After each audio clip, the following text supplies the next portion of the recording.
Item ಯಾವುದೇ ಇರಲಿ try ಮಾಡಿ ಆಚಿ ಚಿಕನ್ ಮಸಾಲಾ. ಮಧ್ಯಪ್ರಾಚ್ಯ ಸಂಘರ್ಷ ದಿನದಿಂದ ದಿನಕ್ಕೆ ತೀವ್ರವಾದಂತಹ ಸ್ವರೂಪವನ್ನ ಪಡೆದುಕೊಳ್ತಾ ಇದೆ.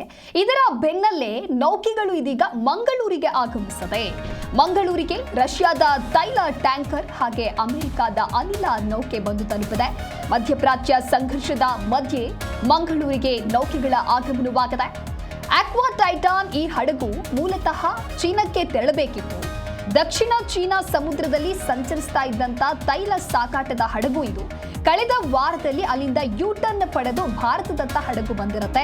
ಅಮೆರಿಕದ ಟೆಕ್ಸಾಸ್ನಿಂದ LPGಯನ್ನ ಹೊತ್ತು ಬಂದಿರುವಂತಹ ಬೃಹತ್ ನೌಕೆ ಇದು. ನೀವೇನು ದೃಶ್ಯದಲ್ಲಿ ಗಮನಿಸ್ತಾ ಇದ್ದೀರಾ, ಅಮೆರಿಕದ ಟೆಕ್ಸಾಸ್ನಿಂದ ದ್ರವೀಕೃತ ಪೆಟ್ರೋಲಿಯಂ ಗ್ಯಾಸ್ ಅಂದ್ರೆ LPGಯನ್ನ ಹೊತ್ತಿರುವಂತಹ ನೌಕೆ ಇದು. ಇನ್ನು ಪಿಕ್ಸಿಸ್ ಪಯನೀರ್ ಎಂಬ ಸರಕು ನೌಕೆಯು ನವಮಂಗಳೂರು ಬಂದರಿಗೆ ಈಗ ಆಗಮನವಾಗಿದೆ. ಅಮೆರಿಕ, ಇಸ್ರೇಲ್ ಮತ್ತು ಇರಾನ್ ನಡುವಿನ ಯುದ್ಧ ತೀವ್ರಗೊಂಡಿದೆ. ಇದರ ಮಧ್ಯೆ ಈ ಒಂದು ಬೆಳವಣಿಗೆ ಆಗಿದೆ.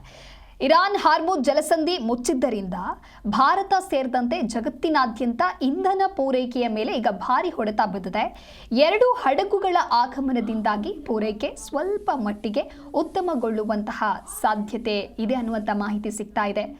ಇನ್ನು ಕಳೆದ ಕೆಲವು ದಿನಗಳ ಹಿಂದೆ ಅಷ್ಟೇ ಇದೇ ರೀತಿಯಾಗಿ 2 ಹಡಗುಗಳು ಬಂದು ಸೇರಿದ್ದರಿಂದ ಎಲ್ಲೋ ಒಂದು ಕಡೆ ಈಗ ಸಾಕಷ್ಟು ಸಮಸ್ಯೆ ಆಗ್ತಾ ಇತ್ತು. ಸಿಲಿಂಡರ್ ಸಿಗ್ತಾ ಇಲ್ಲ ಅನ್ನೋದಾಗಿ ಕೊಂಚ ರಿಲ್ಯಾಕ್ಸ್ ಆಗಿತ್ತು. ಅದಾದ ನಂತರದಲ್ಲಿ ಸಭೆಗಳು ಆಗಿತ್ತು. ಈ ಬೆನ್ನಲ್ಲೇ ಈಗ ಮಂಗಳೂರಿಗೆ ನೌಕೆಗಳ ಆಗಮನವಾಗಿದೆ. From MRPL have been here. The officials from the Mangaluru Port Authority as well have been here. But